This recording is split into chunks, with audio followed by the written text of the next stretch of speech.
Gravando? Sim. Então, bom dia a todos, né? Para quem não me conhece, eu sou a professora Rosália, eu sou engenheira de pesca de formação, formada pela Universidade Federal Rural da Pernambuco, né? Apesar de não ser pernambucana, né, mas ter morado muito tempo lá, sou maranhense, e aí vim aqui para o estado do Pará trabalhar aqui na região.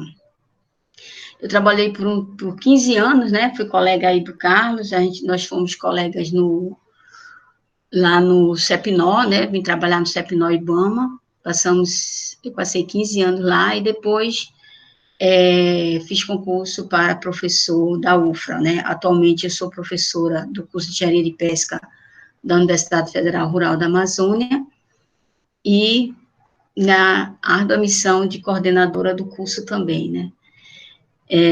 Queria agradecer ao Carlos, né, e ao Eduardo, o Dudu, para a gente lá em Pernambuco, pelo convite de estar hoje aqui com vocês, para a gente conversar um pouco sobre a questão da legislação de ordenamento das principais pescarias aqui da Costa Norte.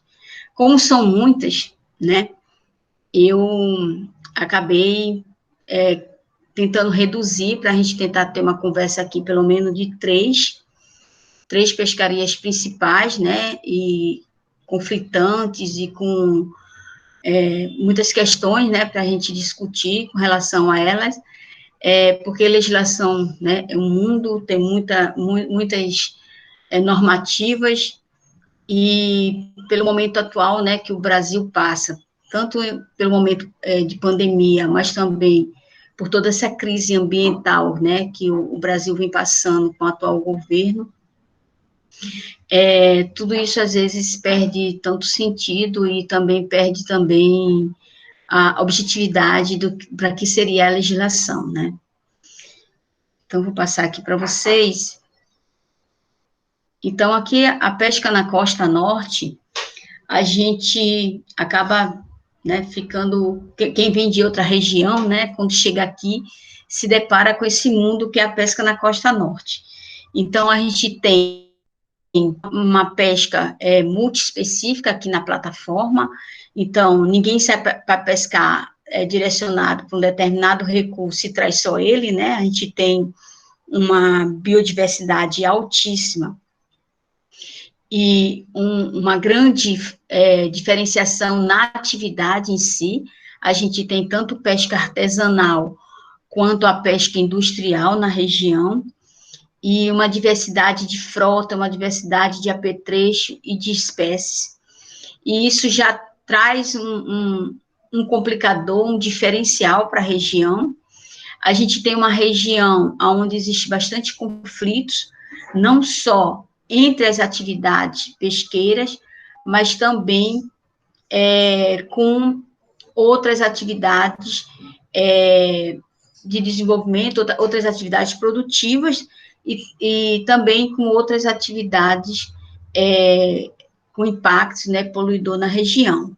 Então, isso daí gera muitos conflitos de interesse, né, na região, temos muito conflito de interesse, e aí a gente começa a ter uma necessidade, né, independente de todos esses conflitos, mas a atividade pesqueira, ela tem uma necessidade de ter uma gestão e de ter um ordenamento, né, até pelos recursos, os próprios recursos, né, não só os peixinhos, mas os camarão, os crustáceos, os moluscos, a gente tem que ter a gestão desse recurso, até porque a gente sabe que esses recursos, eles são esgotáveis, né, e o reflexo disso que a gente tem é que a maioria desses recursos, eles estão em sobrepesca. Aí a gente fica pensando, se você pegar um panorama, não sei se vocês como estudantes já tiveram essa curiosidade de pegar assim, e eu só vou ficar aqui em três recursos principais aqui, mas se você pegar no geral, a quantidade de recursos que tem sendo explorado, e o quantitativo de legislações, né, que são atualizadas, que são revisadas, e que existe, não era para a gente estar nesse quadro onde mais de 80% das pescarias estão em sobrepesca, já que existe legislação, porque se não existisse, né, a gente ficaria preocupado, mas existe a legislação. Então, aqui eu acho que a gente deveria fazer uma reflexão muito maior com relação a isso, por que essas legislações elas não são efetivas? Por que esses estoques eles não se recuperaram ao longo desses anos? Nós não estamos falando de 1 ano, de 2 anos, nós estamos falando de mais de 30, 40 anos de atividade de algumas pescarias com legislação e que não se teve nenhum reflexo de recuperação ou de uma possível estabilidade.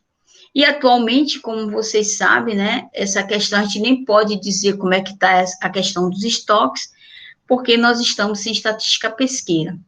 Então, sem estatística, sem informação, nós estamos navegando aí sem rumo, sem destino para canto nenhum, né, e toda essa questão da legislação, ela fica praticamente inoperante.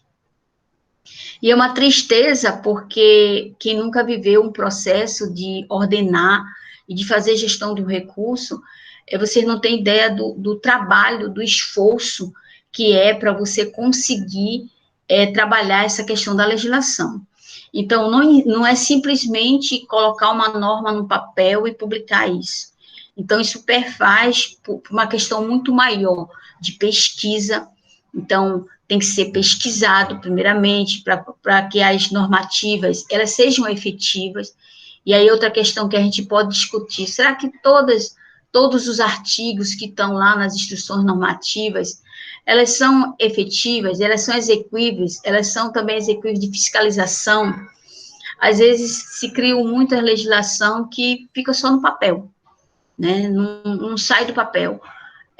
Uma vez eu fui chamada pela Polícia Federal para dar um depoimento com relação a uma atividade aqui na região, principalmente pesca de emalhe, que era, e aí tem sempre, como eu falei, tu vai sair para pescar pescada amarela, tu não só traz pescada amarela, traz gurijuba e traz toda a fauna acompanhante.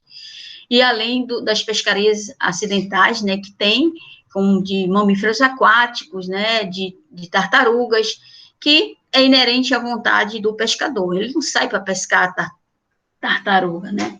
Ele não sai para pescar mamíferos aquáticos. Acaba acidentalmente caindo na rede, e isso traz uma questão legal, né? Porque existe legislação também proibindo essas pescarias, e o pescador, ele fica refém, né, dessa legislação conflitantes, muitas delas conflitantes. E aí, quando ele me perguntou sobre a legislação, o delegado da polícia, eu respondi para ele, é impossível para o pescador saber se naquele momento ficou preso um mamífero aquático na rede dele, porque ele lança a rede, né, e ele tem um momento de recolher, e nesse momento, né, que ele descobre o que foi que realmente ficou emalhado na rede dele. Então, ele fica refém de uma legislação, e aí eu disse para ele, pela legislação que existe com relação à rede de emalha, aqui já destacando, eu não vou entrar nela, mas já destacando, a maioria da pescaria aqui na região, ela está ilegal, né, até pelo tamanho de rede, ela fica ilegal e pela área, e ela acaba capturando acidentalmente alguns animais que são proibidos a captura. Então, diante disso, né, evoluiu essas questões, eu tenho essas historinhas para contar, eu não sou tão velha assim, mas digamos que eu já tenho alguma experiência, né, por todo esse período que eu passei no CEPINO, trabalhando com essa questão do ordenamento pesqueiro. Então, nós tínhamos legislação bem mais antigas, né, ainda, e depois a gente passou por um processo de reformulação de muita legislação, tem todo um histórico, né, em cima disso, e atualizações. Por quê? Porque muitas vezes, de imediato, quando você vai fazer a gestão, você não consegue implementar o que deveria ser colocado na legislação. A gente vai trabalhar com alguns acordos, né, que aí surgiram os acordos de pesca, surgiram os TACs, que são os termos de ajuste de conduta, muitas pescarias, e a gente deixou de ver a questão da gestão e do ordenamento único e exclusivo por recurso, né? A gente tem as vertentes, né, sociais e econômicas, que elas têm que ser levadas em consideração na hora que a gente vai fazer gestão e ordenamento. E isso tem que ser levado em consideração quando a gente vai escrever a instrução normativa. Então, por isso que a gente sempre inicia e tem que evoluir no processo, né, de ordenamento, para que se chegue ao ideal. Nem sempre a legislação está no ideal que deveria estar. Então, muitas vezes são feitos termos de ajuste de condutas para tentar melhorar, né, essa questão do cumprimento da legislação aí entre o Ministério Público, junto com os órgãos ambientais de fiscalização, que não são poucos, né? E às vezes, hoje isso está mais claro, mas já foi muito mais conflitante essa questão dos órgãos ambientais, porque a gente tem tanto na esfera federal, estadual e municipal, e isso, há um tempo atrás, era conflitante, hoje as suas atribuições já estão mais claras, e muitas atribuições realmente foram passadas para o Estado, essa questão principalmente de fiscalização. E aí, no início, quando a gente começou a fazer essa questão da legislação, do ordenamento, eu sempre me preocupava com essa questão de, poxa, se eu estou acordando aqui que eu não vou pescar dessa forma, então, quando a gente sai da reunião, é feito de forma diferente, né? E aí a gente tem a questão da ilegalidade presente, né, em todas as atividades pesqueiras. Então, a gente evoluiu no processo de gestão, fez uma gestão compartilhada, né? Chegou com uma gestão onde todos os atores envolvidos, e a gente compartilha a responsabilidade.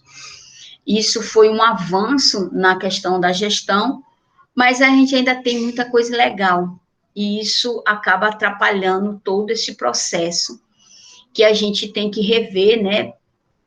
Faz, né, por essa questão da gente ter o recurso, que algumas pessoas acham que são ilimitados, né?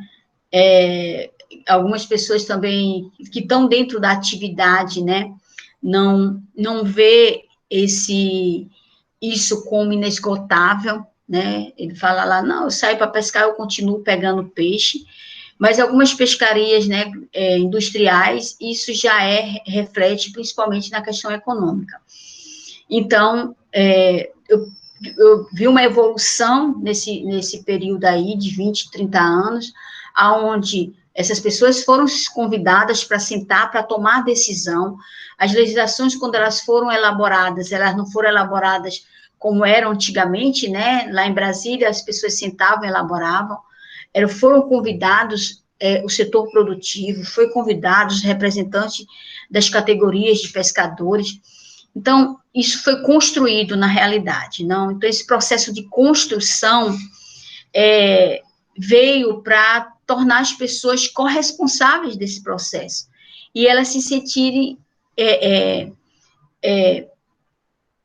responsáveis também pelo que está acontecendo, porque é muito mais fácil colocar a culpa no governo, ou colocar a culpa em A e B, e elas não se sentirem. Então, isso foi uma evolução que eu tive o prazer de acompanhar, mas, ao mesmo tempo, né, a gente fica entristecido porque nem todo mundo cumpre com os acordos, né, ou com do que foi acertado nas reuniões. Então, tirando isso, né, a gente tem a pesca artesanal, é uma pescaria na região que ela é completamente informal, né, é uma atividade que não tem nenhum tributo sendo cobrado ali, né, na atividade em si, na pescaria. Se tem algum tributo, é recolhido posteriormente, né, na venda, e muito dos processos dentro da cadeia produtiva, ela é informal, não se tem controle de absolutamente nada, e isso é um complicador, além de atividades com grande descarte de pescado e grande desperdício, né? A gente, inclusive, tem uma legislação estadual que proíbe descartar a fauna acompanhante, mas é um grande desafio, eu digo, inclusive para os profissionais da área, inclusive vocês que vão ser engenheiros de pesca, nós que somos engenheiros de pesca, o que fazer com essa fauna acompanhante, porque ninguém quer encher sua urna com uma fauna que não vai ter interesse, né, já que ela foi para pescar camarão, ou para pescar piramutaba, para pescar pargo, então, ela na realidade quer trazer essa pescaria principal. Então, o que não interessa, o que não tem valor, supostamente, né, no mercado, naquele momento, é descartado. Então, isso é outro problema, e são grandes desafios para nós, engenheiros de pesca. Como solucionar isso, como tornar isso mais fluido, essa cadeia produtiva. E o grande desafio, né, nós que estamos nessa área, é essa questão da estatística pesqueira, né? Como ter essas informações e como melhorar isso, como melhorar essa cadeia. Então, eu vejo a gente com grandes desafios na nossa área, lógico, atrelada a outros profissionais que trabalham também na atividade pesqueira, outros profissionais como biólogos, oceanógrafos, né? Outras engenharias que podem estar contribuindo aqui para melhorar todos esses balãozinhos que a gente tem aqui e todos esses questionamentos. E eu sempre digo que um grande desafio, né, antigamente, quando a gente lia a legislação, a gente não poderia dizer, hoje em dia a gente não pode mais dizer assim, ó, eu desconheço essa legislação, você não pode mais, você tem que conhecer. E nós, profissionais da área, temos um grande desafio, que é transformar essa legislação numa informação mais acessível para esses atores que estão envolvidos nessa cadeia produtiva da pesca. Então, às vezes, nós até participamos disso, né, na construção, mas a linguagem técnica que é colocada lá na legislação já melhorou bastante, passa para um setor jurídico, né, e aí a gente acaba, às vezes, ou estando confuso o que está escrito, ou não está tão claro, tão digerível para a população. E não é só quem está na cadeia, mas também para o consumidor final. Eu digo que o consumidor final, ele tem um grande papel aí, que é o de também ser o corresponsável nesse processo. Se existe uma legislação que determina um tamanho mínimo, por que eu, como consumidor, ao chegar no restaurante, eu aceito comer um caranguejo que está abaixo do tamanho da legislação? Aí a gente tem que levar essa informação ou transformar ela de uma forma mais acessível, principalmente essa informação da legislação. Eu digo que isso também é um grande papel nosso, como profissionais da área. Isso a legislação em todas as áreas, né? A legislação é sempre um grande complicador, né? Como é colocado pelo setor produtivo, né? Tanto da pesca quanto da aquicultura. Então, a gente está sempre dizendo, isso é muito complicado. Eu sempre escuto isso de alunos, de profissionais. Poxa, é muito complicado tirar um licenciamento, é muito complicado fazer isso. E eu digo que nós, engenheiros de pesca, e principalmente os engenheiros que nós estamos formando, né, estão perdendo um grande mercado, que é esse da parte de registrar, de licenciar. Então, isso é uma grande área que vocês poderiam estar atuando e recebendo bons proventos, né, trabalhando nessa questão. Por quê? Porque a gente tem uma ilegalidade, e parte dessa ilegalidade também é em função do desconhecimento da legislação e de como fazer. Como eu cadastro a minha embarcação no RGP? Como eu sou um pescador profissional? Como é que eu tiro uma licença de pesca, né? Então, hoje em dia você tem pessoas que fazem isso, né? Mas que não são profissionais. E, assim, quem montar uma empresa de consultoria para resolver esse problema para as empresas ou para as colônias, né? Para legalizar, a gente precisa ter essa atividade legalizada. Porque como é que eu vou fazer gestão e ordenar se eu não sei quantos pescadores existem, quantas embarcações existem naquela atividade, naquela pescaria? Fica muito difícil. Eu não sei qual é o universo que eu estou lidando. Então, se tivesse tudo legalizado e ninguém fora, né? E o que a gente sempre escuta, a pessoa diz assim, ó, eu até gostaria de me legalizar, mas eu não sei como faz isso, eu não sei a quem procurar. Então, eu vejo aí um mercado para vocês, né? Montar empresas de consultorias, de forma que transforma essa informação ou que resolva essa legalização para essas empresas, para as colônias, né? E para toda a frota, até para o próprio viabilizar isso até para a própria gestão do governo, né? Dos órgãos do governo. Então, vocês verem que tem uma complexidade muito grande até para a gente chegar na legislação, e depois essa legislação ser efetiva, né? Isso é um grande desafio, né? Então, aqui dentro da legislação, né, a gente tem as leis, nós temos os decretos, temos portarias e temos instruções normativas, né? Que, na realidade, às vezes, quando você lê a lei, ela é uma coisa macro, e a gente tem que ir vindo, reduzindo essa informação a detalhes que é na instrução normativa, como que isso tem que ser feito. Eu vou colocar o detalhe aí nessa instrução normativa. Então, para a atividade pesqueira, durante um bom tempo, né, a SUDEP, né, foi que fez essa legislação, as legislações mais antigas, vocês vão encontrar em forma de portarias, feitas pela SUDEP. Depois veio o IBAMA, né, era de responsabilidade e atribuição do IBAMA, quando ele foi criado. O IBAMA acabou incorporando a SUDEP como outros órgãos, e, por fim, né, vocês já vão encontrar, atualmente, as instruções normativas, ela sendo uma instrução interministerial, porque ela é assinada por 2 ministros, sempre pelo ministro do Meio Ambiente e, antigamente, né, a gente tinha o Ministério da Pesca e da Aquicultura. Hoje, esse ministério, ele foi reduzido e ele está dentro do MAPA, que é do Ministério da Agricultura, né?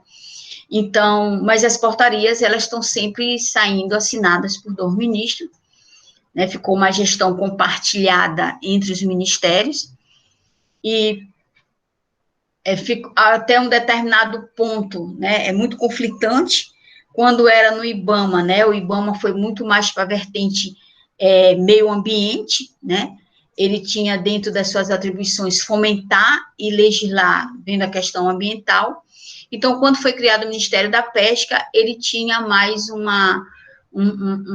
objetivo de fomentar a atividade, de fazer a atividade crescer, mas ela tinha que crescer de forma ordenada. Ela já estava complicada antes do Ministério da Pesca, mas os recursos, né, em sobrepesca, mas aí quando passou, não ficou, né, nessa atual gestão,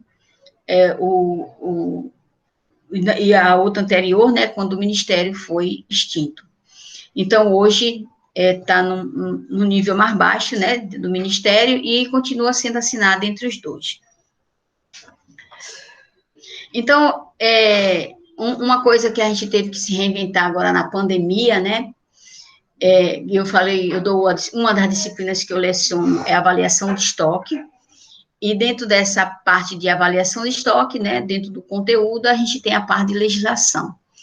E eu sempre, quando chega nessa parte, né, eu vejo que os alunos da engenharia de pesca não têm tanto interesse, infelizmente. Então, como a gente estava no momento de pandemia, né, eu criei uma das atividades avaliativas, foi eles lerem a legislação, né, e transformar isso numa informação e que publicasse nas redes sociais, né. Foi interessante para eles conhecerem e eles esclarecerem para a população a legislação, como já existe em alguns órgãos ambientais, como a SEMI, IBAMA, que cria aqueles cartazes, né, e saíam divulgando nas colônias, né. Hoje, como a gente tem um grande aliado, que é a internet, que são as redes sociais, então eu pedi para que os alunos pegassem as legislações que estavam em vigor e eles tentassem criar postagens nas suas redes sociais, só ia valer depois, lógico, que eu avaliasse, e eles publicaram. Então, eu vejo isso, né, e aí até sugiro também que vocês aí em Bragança trabalhem também dessa forma, divulgando, né? Eu sei que vocês têm vários canais, é muito interessante, né? Os canais que falam da pesca que vocês têm aí. Isso é importante também levar para a sociedade precisa saber, ela é nosso grande aliado, porque ela é o consumidor final. Então, se eu criar uma conscientização na sociedade, se não tiver quem compre, então não faz sentido quem vai pescar. Então, eu tenho que esclarecer isso e fazer com que, desde o pescador até o consumidor final, as regras da legislação sejam cumpridas. Mas, para isso, nós precisamos conhecer essa legislação. E será que nós conhecemos? Nós que estamos nas áreas, nós que trabalhamos com pesca, com aquicultura, e aí eu acabo entrando um pouco também na aquicultura, nós conhecemos, nós sabemos como fazer, então, esse questionamento eu deixo para vocês, e para vocês começarem a pensar aí dentro do curso, né, como a gente fazer isso e levar isso para a sociedade, que também eu acredito que seja um grande papel nosso. Então, entrando aqui propriamente dito na legislação, né, no que eu estou me propondo aqui apresentar, que é a pesca na plataforma norte, esse mapa aqui, na época, eu plotei os pontos que nós tínhamos controle de várias pescarias e os conflitos que tem, né? Nós temos 2 pescarias bem grandes aqui na plataforma, né, de arrasto, que é a de Piramutaba de Camarão Rosa. Paralelo a isso, a gente também entrou agora com uma pesca de peixe diversos, né? Agora não, já tem um tempo. E a gente tem esses outros pontinhos aqui. O de vermelho é Piramutaba, o de amarelo é Camarão. E a gente tem esses outros pontos que eu coloquei as pescarias de pesca artesanal, da pescada amarela, da gurijuba, da pescadinha agó, que também tem importância aqui para a zona costeira, a serra. Então, a tainha, a pratiqueira, a gente tem uma infinidade de dourada, a própria pesca artesanal de emalhe da Piramutaba. Então, a gente tem aqui, nessa plataforma interna, uma variedade de pescarias, né, que elas acabam se conflitando, né, entre artesanal e industrial, né. Então, existe a instrução normativa que ela diz que você tem que ter o permissionamento para pescar, né? Então, para cada atividade, isso foi criada, geralmente isso é revisto com muita frequência. Hoje em dia, tudo fica em consulta pública para você opinar. Seria muito interessante que vocês, ainda como estudantes, se habituassem a ter essa participação dessas consultas públicas, de como melhorar essa atividade, de conhecer o que pode ser feito para a gente sair daquele comportamento que nós temos como cidadão mesmo, de ficar só reclamando. Quem foi o iluminado que fez isso? Poxa, uma pessoa sozinha, ela não consegue fazer, tem outras pessoas que têm que colaborar. E nada melhor do que a própria sociedade para colaborar com essas instruções normativas. Então, geralmente, isso fica em consulta pública. Eu percebo que essa prática ainda continuou, ainda na gestão atual, de colocar algumas coisas em consulta pública, e isso é pertinente e interessante, e que a gente participe como profissionais e como estudante também, você conseguir opinar. Então, essa instrução normativa, lógico, elas vão sendo alteradas, eu gostaria muito que elas fossem alteradas pela necessidade de melhorar, não pela necessidade de liberar mais ou de facilitar mais, e não sendo pensado exclusivamente na atividade, mas e sim, muitas vezes, elevado mais o aspecto econômico, né? Então, isso é uma preocupação da gente, né, ter que ver isso com outros olhos, né, de melhorar essa questão, de evoluir. Eu acho que é um processo de evolução, tanto como ser humano, quanto como sociedade. Então, a gente tem que ter o permissionamento para a pesca, você tem que ter essa licença, você tem que ter um registro geral da pesca, você tem que estar lá registrado, e cada atividade, né, não são todas que estão regulamentadas dessa forma, mas você tem um número, né, X de embarcação, que é o esforço que é um dos grandes problemas que nós temos nas pescarias que estão em sobrepesca, é o excesso de esforço, e dentro dessa legislação do permissionamento, né, para as embarcações e também da licença de pesca, se delimitou um número de embarcações e elas só podem entrar novas embarcações caso haja algum naufrágio, né, ou que aquela embarcação saiu daquela pescaria, né. Então, existe um sistema chamado CIS-RGP, né, ainda criado na época do Ministério da Pesca. É um sistema que tem lá, era um sistema com uma boa fonte de informação, se todos que pescassem tivessem permissionados, né? Então, para algumas pescarias estão lá, gera uma planilha no Excel, é muito interessante para a gente consultar, mas a gente tem um porém aí, que aí eu também coloco aqui para o Carlos, né? Eu já conversei isso com o professor Ivan, aqui de Belém, para os professores da área, né, que trabalham com a questão das embarcações, porque é tudo trabalhado em cima da arqueadura bruta e da potência do motor. E vocês viram, acho que já tiveram outras apresentações aqui, como a gente tem uma necessidade de categorizar, de classificar. Existe uma classificação, que é aquela classificação da estatística pesqueira da época do CEPNO e IBAMA, onde a gente foi classificando as embarcações, né, de acordo com o tipo de casco, o tipo de motor, se tem gasaria, se não tem, o comprimento e o HP. E aí a gente teve aquela classificação, né, de montaria, de canoa a remo, canoa a motor, barco de pequeno porte, que é o BPP, barco de médio porte, que é o BMP, e o BIM, que seria o barco industrial. Então, a gente já percebe que essa classificação, ela precisa ser reformulada, né? Ela precisa passar por uma reformulação, porque quando foi para fazer o permissionamento, o barco ele tem que ter a licença, ele tem que estar registrado na Marinha. Então, quem faz esse documento da embarcação dando arqueação bruta é a Marinha, né? E tem os motores, lógico, que eles podem mudar esse motor, aumentar a potência ou não, eles podem trocar o motor também, o motor sempre dá problema e eles podem trocar. E aí, quando a gente pega os dados do CIS-RGP, não sei se vocês já tiveram a oportunidade de ver, a informação que tem lá é a embarcação, né, onde ela atua, de onde ela é, a região, e a arqueadura bruta dela e a potência do motor.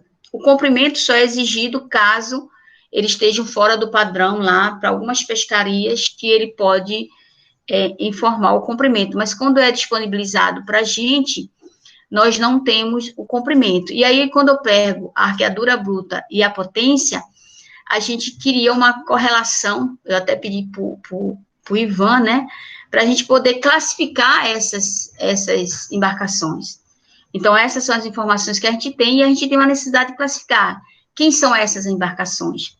Então, por padrão, a gente tem que criar uma classificação que a gente consiga colocar, olha, embarcações que têm esse tipo de arqueadura bruta, ela vai ser uma embarcação de médio porte, ou se não existe essa correlação, né? Então, e a potência do motor, né? Então, às vezes a gente estava classificando com uma determinada potência, existe, por exemplo, canoa motorizada com uma potência bem maior de motor do que a que a gente tinha feito naquela classificação. Por isso que eu digo que ela precisa realmente ser refeita, né, e a gente adotar uns critérios melhor para a gente poder classificar essa frota, né, e até ver qual é realmente a participação dela em termos de esforço de pesca na atividade. Então, isso também precisa melhorado, mas existe legislação tanto para o permissionamento da pesca, como para a licença. E aí, na licença, tem lá, você vai ter licença de pesca para pargo, mas o que avançou nessa questão foi colocar o que possivelmente vem como fauna acompanhante e também como pesca incidental nessa atividade. Uma forma até em determinados processos jurídicos, né, tentar inocentar aí o pescador. E aí eu selecionei 3 pescarias aqui para falar para vocês, né? Eu não poderia deixar de falar do pargo, né? O Pargo, como assim, ao longo da nossa vida, a gente tem algumas paixões na vida, né? Então, o Pargo já foi, né? Mas ela já foi muito mais a minha paixão na vida. Hoje eu tenho outros amores, né, em termos de pescado, mas o Pargo já foi, ele tem um lugar especial aqui no meu coração. Então, o Pargo, né, ele tem uma pescaria bem direcionada, uma frota direcionada para ela. Ao longo, né, da atividade do Pargo, quando ela iniciou ainda lá na costa do Ceará, com as primeiras instruções normativas, legislação, dada pela época da SUDEP ainda, e ficou por um bom tempo, né, mais de 20 anos sem nenhuma portaria sendo feita, até porque o estoque entrou em colapso na costa do Ceará e a frota migrou toda para cá, para o Nordeste Paraense. Então, você tem um grande número de embarcações aí em Bragança, em Augusto Correia, em Viseu, né, tem embarcações, Bacuriteua, do Pargo, que já foi, né, tem muito cearense aí na região, vinda lá da pescaria que se esgotou no Nordeste. Então, nessa questão da atividade, também do permissionamento, uma coisa que evoluiu hoje, né, para você ter o permissionamento, você tem que estar no Programa Nacional de Rastreamento das Embarcações, que é o PREP, né, que você coloca um instrumento, e aí a gente consegue ver aonde a embarcação está pescando, né. No início houve muita resistência, eu participei de várias reuniões do Pargo, e teve muita resistência de utilizar o PREPS. Muitas vezes o empresário até colocava o PREPS, né, o equipamento, mas ele comprava tudo, mas deixava em terra e o barco saía sem o equipamento. Então, hoje, isso é um fator limitante para a renovação da licença, é você ter o PREP, né? Então, a outra coisa limitante que nós temos com relação ao permissionamento é permitir que esteja observadores de bordo, né, na embarcação, para anotações. E também o registro do mapa de bordo e que ele seja entregue. Então, isso é uma condicionante, inclusive, para a renovação da licença de pesca e do permissionamento. Então, mal ou não, para algumas pescarias, a gente tem alguma informação oriundas dos mapas de bordos, né? Mas isso são poucas pescarias que estão dentro desse processo, né? Principalmente as pescarias industriais e algumas pescarias que estão com as normativas mais trabalhadas, como a do Pargo.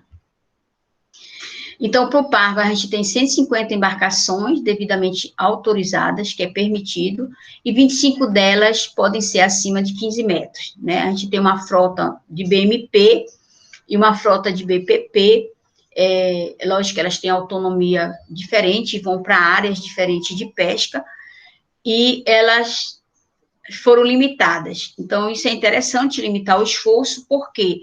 Porque uma boa parte da época da pesca do Pargo ficava assim, quando entrava em defesa a lagosta, o pessoal da lagosta botava para pescar Pargo. E quando entrava na defesa do Pargo, o pessoal pegava a embarcação, só mudava o apetrecho e ia pescar. E a gente, no monitoramento que nós tínhamos na época do CEPNOR, a gente conseguia ver essa permuta que existia, principalmente no período de defesa. Então, a partir do momento que surgiu o permissionamento, que surgiu a licença de pesca, essas permutas, elas diminuíram bastante, né? Isso foi um grande avanço de entrada e saída de embarcação na pescaria principal que a gente tem. Então, como eu falei para vocês, né, tem que ter o mapa de bordo, né, é a obrigação de ser preenchido e de permitir observadores de bordo também para fazer as anotações lá em loco, né. Uma coisa interessante que saiu esse ano, né, que o pessoal lá da secretaria está divulgando, os dados do mapa de bordo. Eu não sei se vocês viram, saíram, eu tenho ex-alunos que estão hoje lá, e eles me mandaram isso daqui, foi divulgado em vários grupos aí do WhatsApp, e está no próprio site também, que são as informações desses mapas de bordos, né? Então, alguma informação a gente tem, né, oriunda do mapa de bordo, mas nem sempre esses mapas de bordo são preenchidos a bordo, né? Geralmente, algumas secretárias lá das empresas, ou eles são preenchidos em terra. Mas isso vem sendo melhorado ao longo do tempo, e a tendência é que a gente torne isso cada vez melhor e informatizado, né? Ainda tem muito papel, né, para ser digitado, e isso tem que ser melhorado para se tornar informatizado e as pessoas que estão trabalhando nos órgãos gestores conseguirem disponibilizar, tanto para a academia quanto para a sociedade, essas informações. Então, isso aqui, parabenizo a equipe, né, que está hoje lá, que conseguiu disponibilizar isso para a sociedade, para a academia. Então, dentro da pescaria do pargo, né, a gente tem a pescaria com pargueira, né, que é um espinhel na vertical, e a legislação diz, né, que a gente só pode pescar com anzóis 6, 5 e 4, né, com aberturas de 1,6 centímetros. Então, essas pargueiras, né, o que a gente observa quando nós tínhamos os observadores de bordo, né, o pessoal dava uma fechadinha aqui nesse anzol, né, e com isso facilitava a pesca de indivíduos menores, né. Mesmo esses anzóis vão que melhor selecionar o pargo, mas mesmo assim ele dá captura 20% de indivíduos jovens, independente de fechar ou não aqui o anzol. Isso foi um trabalho que foi feito, né, lá pela equipe do Labomar, no Ceará, e mesmo assim ainda tem um percentual que é capturado. Então, quando o pessoal fecha, isso faz com que pegue pargo menores, né. Essa questão do pargo menor, né, se você pegar o histórico da legislação, antigamente ele tinha um tamanho mínimo de 41 centímetros, se você olhar a legislação ao longo dos anos, esse 41 foi diminuindo, chegou até a 23, 22, 25, a gente tentou fazer um TAC, né, um termo de ajuste de conduta, e a gente viu que era inevitável não pegar pargo pequeno, porque a área de pesca, principalmente da frota de pequeno porte, é em cima do estoque jovem. Então, é uma legislação que a gente tinha que, mesmo sem ter um fator que fizesse ele cumprir essa legislação. Não tinha como, porque a área que ele pescava era a área de indivíduos jovens. E ele não tinha autonomia para ir para as áreas onde estavam os indivíduos maiores, né? Que o pargo, ele acaba tendo uma segregação, os maiores, eles acabam indo para áreas mais profundas, enquanto os jovens ficam na plataforma, nas áreas mais rasas. Então, isso é uma realidade, né, da dinâmica da população, e não tinha como a frota cumprir essa legislação. Então, isso foi, o que está em vigor hoje é isso, né, esse tamanho de anzóis para a pargueira, né. A gente tem também a pesca com o manzoá, ou covo, né, que é uma armadilha, onde isso era para melhorar a qualidade, também ela iniciou para atender o mercado americano, que era uma exigência de ter o pargo, inclusive de um tamanho, determinado tamanho, que coubesse na bandejinha. E essa forma aqui, você poderia ter uma qualidade melhor, até porque alguns animais chegam vivos, né? Muitos, quando é recolhido o apetrecho, né, eles já não aguentam a diferença de pressão e já morrem. Mas alguns ainda chegam vivos aqui. Então, você iniciou esse apetrecho com rede, né, e aí os nós machucavam o peixe, escamavam, isso perdia qualidade no mercado internacional, e aí passou a ter tela, né, acompanhei essa evolução, então, como a tela é rígida, né, ficava até mais fácil da gente tentar fazer uma seletividade. Então, foi feito um trabalho e ficou determinado na legislação que a malha dessa tela rígida, qualquer que seja o formato dela, em losango ou hexágono, ela tinha que ter 13 centímetros de tamanho, né? Então, ela teria que ter 13 centímetros aqui. Isso ainda continua em vigor, né?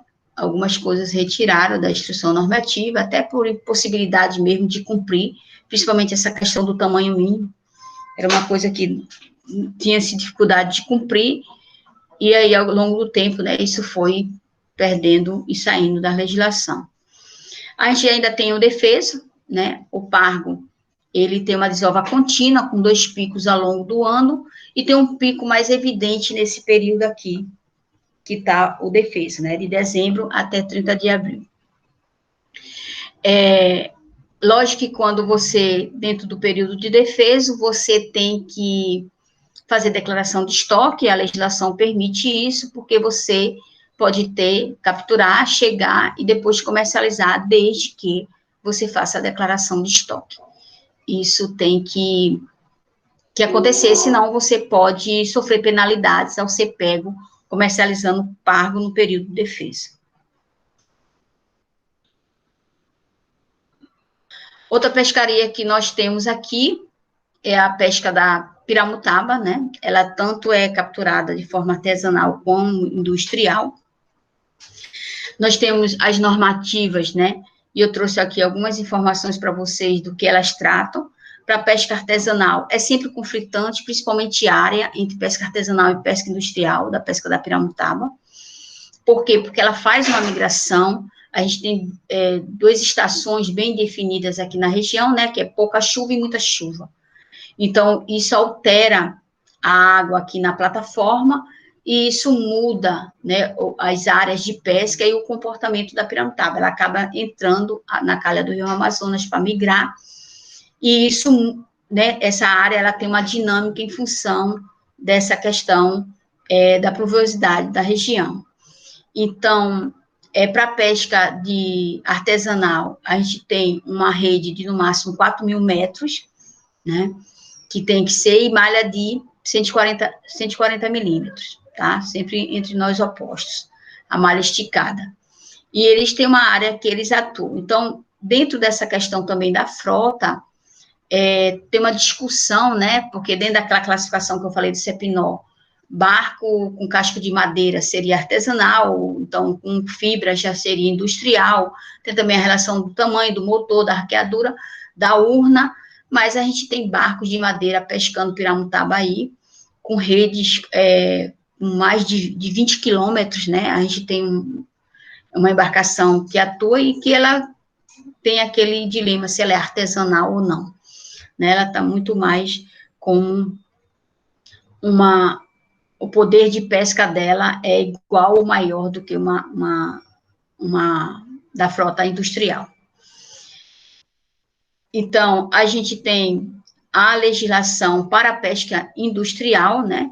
A pesca industrial, inicialmente, era feita, ela iniciou com parelha, né? 2 barcos arrastando uma rede, depois passou para trilheira, quadrilheira, conquilheira, chegou uma época que era até 5 barcos arrastando 4 redes ao mesmo tempo, isso com uma duração de 4 a 6 horas. Então, é uma pescaria muito impactante, né? A gente sabe disso, pesca de arrasto, ela praticamente, apesar de vocês vão ver aqui, existe um tamanho de malha, mas a partir do momento que o tempo que você passa arrastando, isso deixa de existir, essa seletividade, e acaba capturando um volume de peixes pequeno em função do entupimento dessa malha devido ao tempo que se passa arrastando.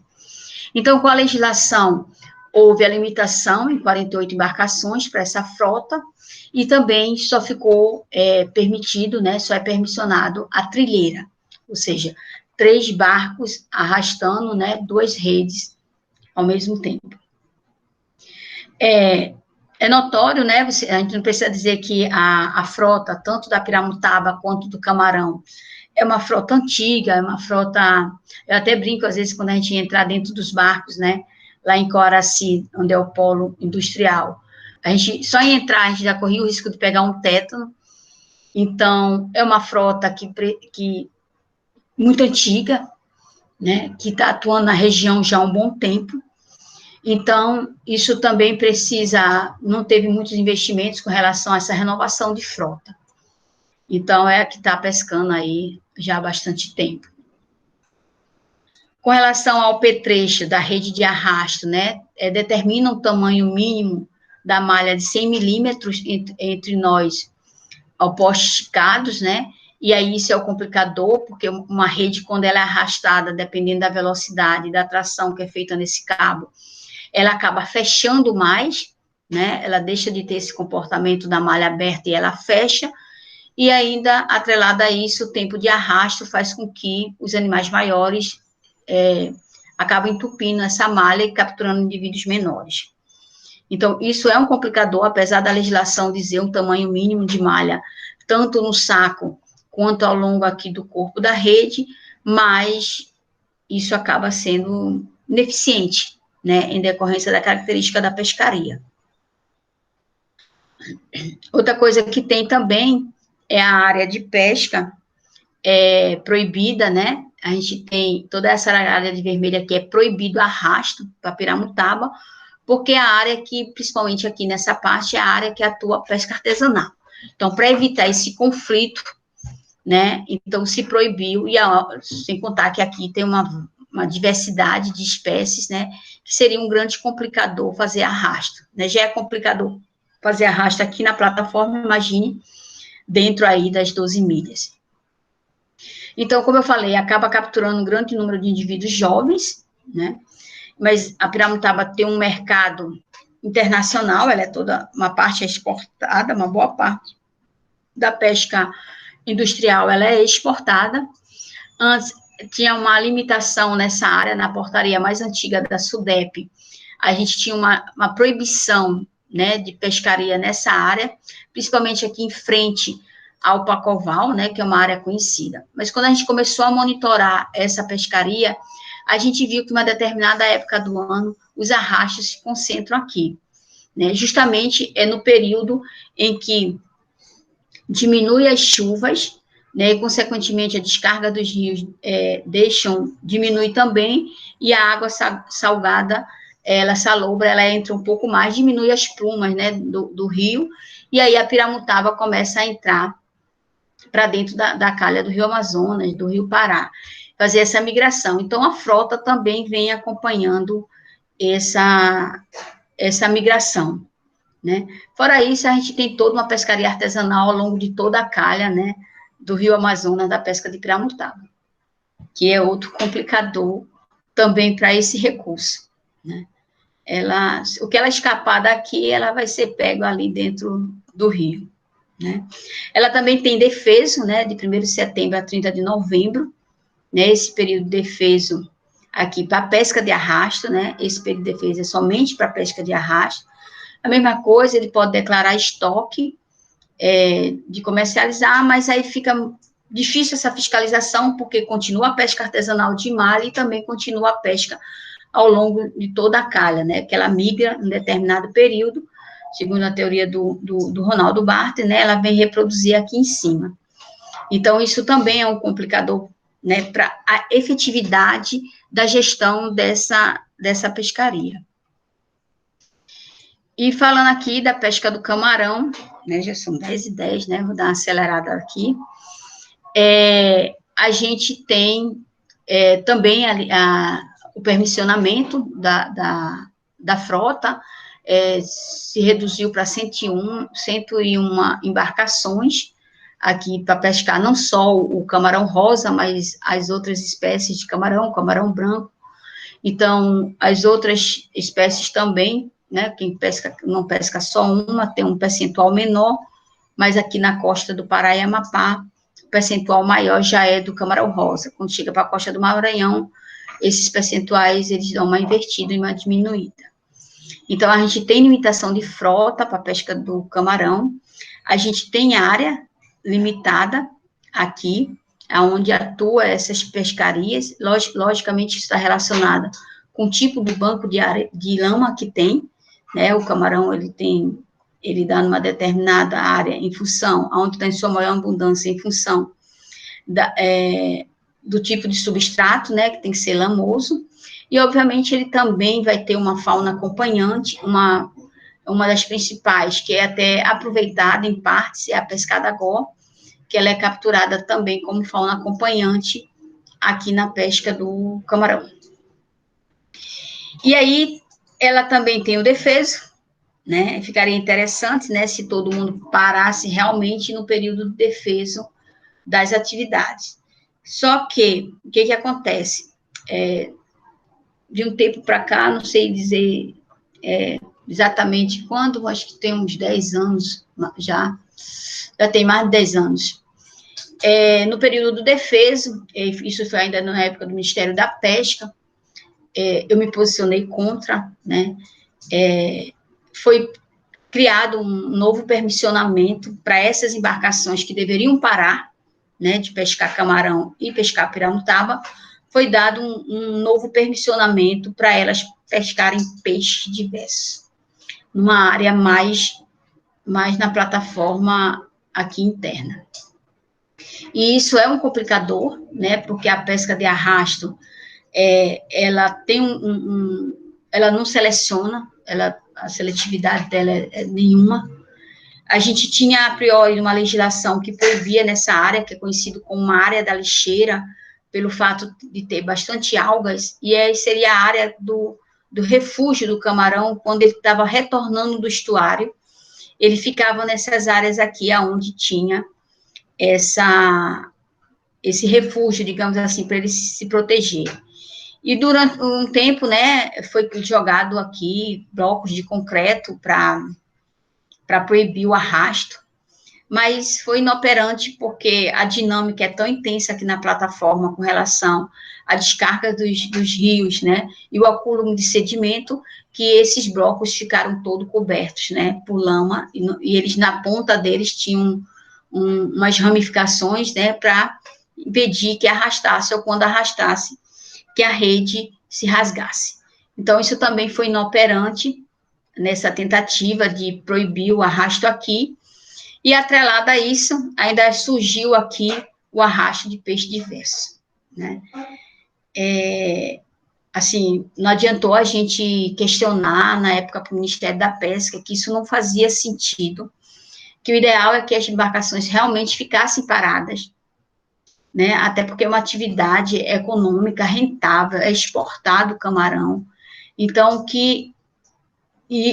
inclusive, a expressão que eu utilizei na época pelo coordenador do ordenamento responsável, disse assim, olha, você está dando um tiro no seu próprio pé, porque você vai privilegiar uma categoria aqui de embarcações e do setor e vai prejudicar toda uma pescaria artesanal de comunidades pesqueiras que vivem ao longo da costa e que dependem dessa área aqui para pescar, principalmente dos de pequeno e de médio porte.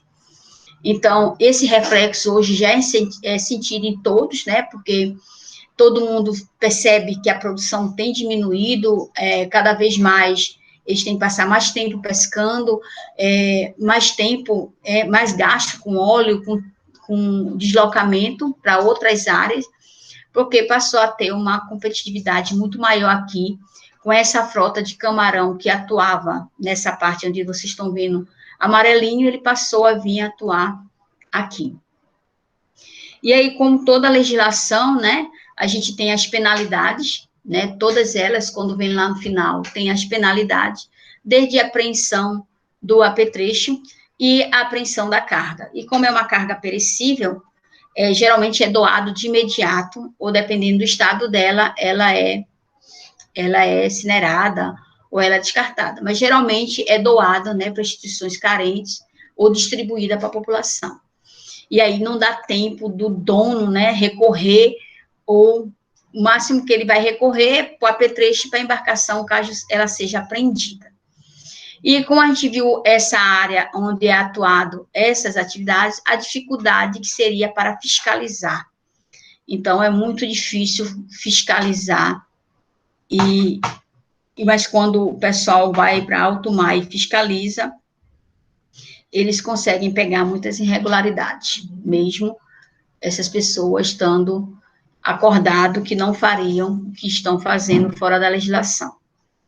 Então, muita coisa existe no papel, gente, e não é cumprido, infelizmente, e o reflexo está aí na questão da sobrepesca da maioria dos recursos aqui na região, infelizmente, né? Então, acho que a gente tem que fazer um trabalho muito maior de educação, principalmente nos pescadores, por ter baixa escolaridade, mas eles sabem bem, os verdadeiros pescadores, eles conhecem a pesca, eles sabem quando eles estão pescando o filhinho, como eles falam, o filhotinho.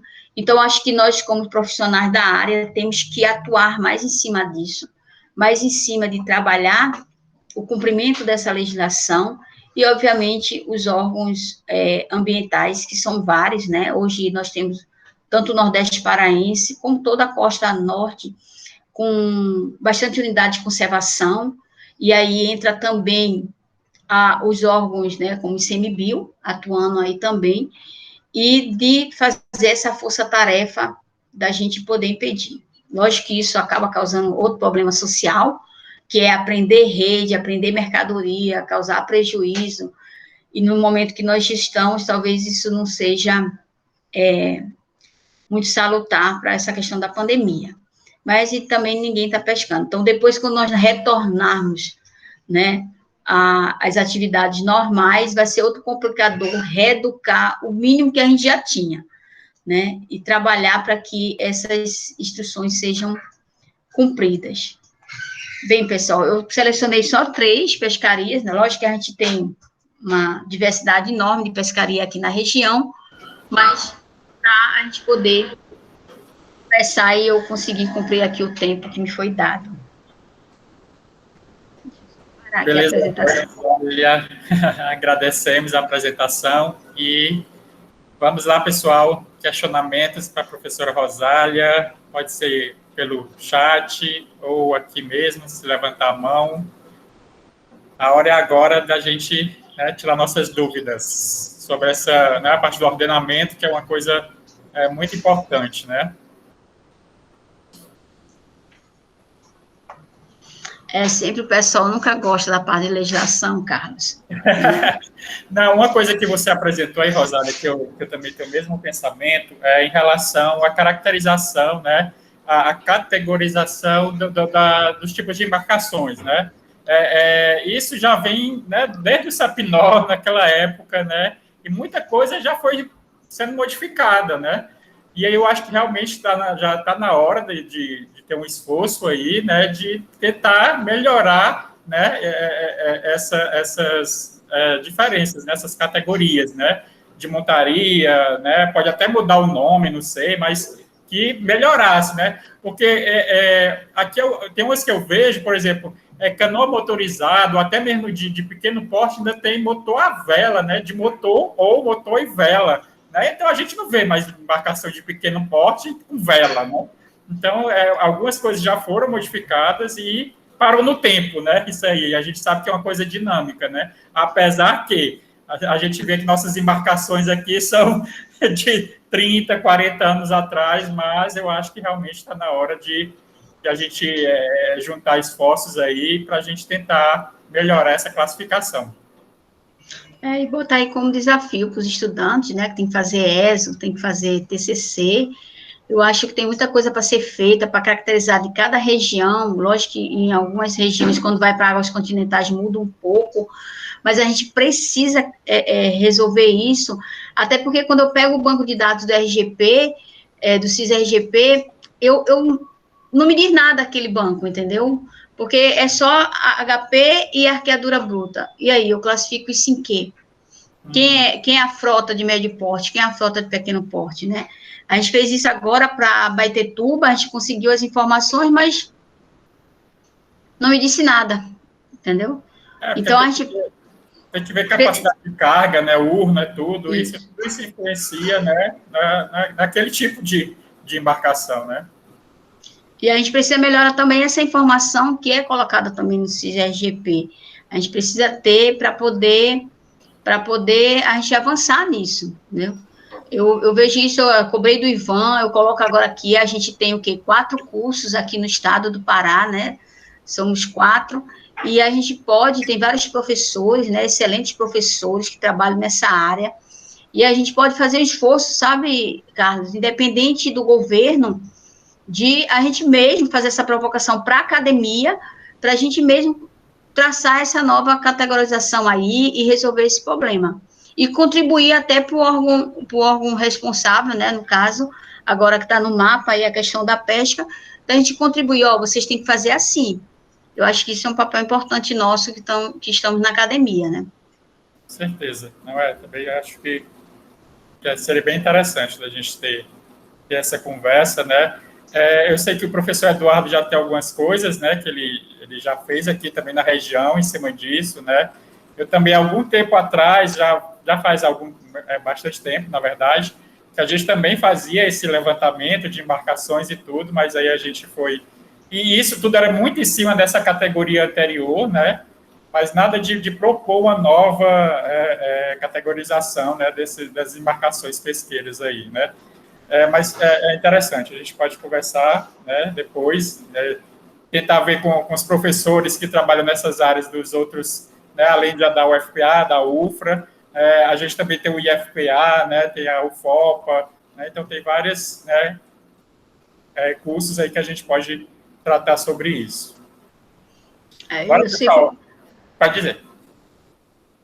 E eu sempre coloco assim, que acho que todo mundo fala, né, quando a gente vai para fora, aí o pessoal fala, poxa, o Estado do Pará tem 4 cursos de engenharia de pesca, e eu sempre digo, eu fiz, olha, e assim, ainda tem um itinerante de vocês em Tucuruí, né, que teve também. Está acabando agora. E aí a gente fala assim, tem muita coisa para ser feita, muita. E nós não entramos em conflito, eu vejo isso como positivo, né? Por exemplo, vocês que estão em Bragança, para vocês tentarem resolver as questões lá de Santarém, por exemplo, fica mais difícil. E aí o curso que está lá é mais voltado para os problemas e as questões da pesca de lá e aquicultura. A gente está aqui junto, né? Aqui Belém e Bragança, estamos um pouquinho distante, mas ao mesmo tempo estamos próximos.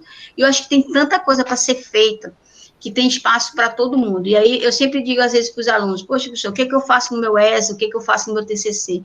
Eu faço, meu filho, tem tanta coisa para ser feita, tanta coisa, que acho que é uma responsabilidade nossa, nós temos que tomar a frente disso, né? Apesar de nós sombrearmos com outras profissões, mas nós é que temos, nós engenheiros de pesca, é que temos que tomar a frente disso, porque é uma área nossa, é um espaço no mercado nosso.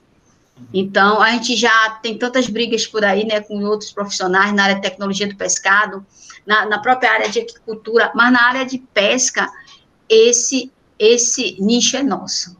Então, a gente tem que, assim, despertar para os alunos, para eles gostarem dessa área. E principalmente essa área de legislação, que eu vejo que muita gente não curte, né, não recebe muita curtida, e da gente trabalhar isso dentro do curso, os alunos.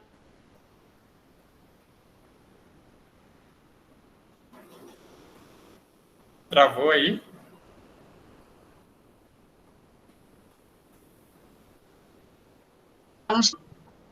Opa, que eu acho que travou para mim travou aqui. Voltou agora. Voltou.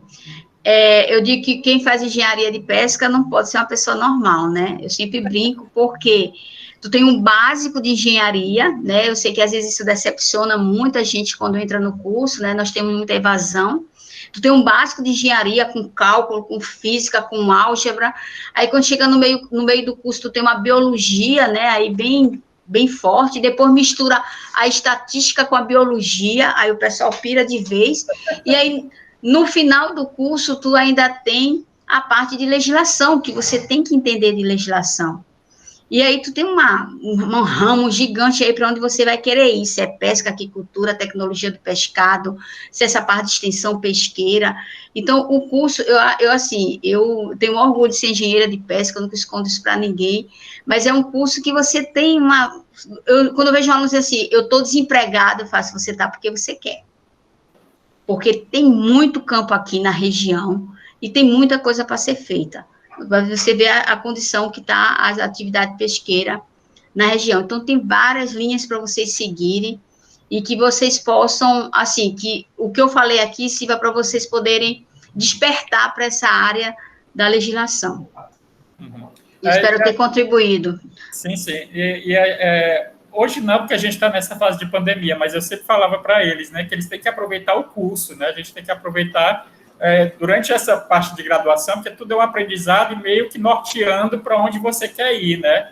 E graças a Deus aqui em Bragança, né, a gente sempre teve muitas atividades práticas, né, os laboratórios, né, e eu sempre dizia para ele, aproveitem, porque muita coisa eu não tive, eu tenho certeza que você também na sua graduação não teve, e que hoje eles têm, né, essa possibilidade de aproveitar, né, então eu acho que fica essa lição também de aproveitem o momento, né, a pandemia veio para mostrar isso também, né, aproveite o momento, porque ninguém sabe o que aqui vai acontecer depois, né, então, naquele momento, se eu tenho aquela possibilidade, ou de ter uma palestra como essa, ou de ter uma atividade de campo, ou ter uma aula, né, eu tenho que aproveitar o máximo possível, porque eu não sei o que vai acontecer amanhã, né?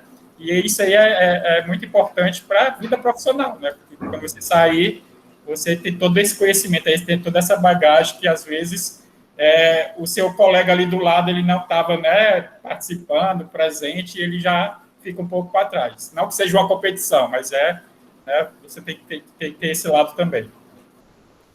Isso, é isso mesmo. Vocês têm que aproveitar, mas acho que é porque a informação é muito fácil. Hoje em dia, né, tá tudo aí nas redes sociais, então fica muito fácil. Então, mas nem sempre o fácil faz com que você domine. Então, vocês têm que conhecer, até porque vocês têm que se estabelecer no mercado. Então, você tem que conhecer bem para poder entrar nessa área. Então, qualquer área que você vá, eu digo a você, seja aquicultura, ou seja pesca, ou seja até tecnologia do pescado, por exemplo, também tem legislação. Vocês não vão fugir disso.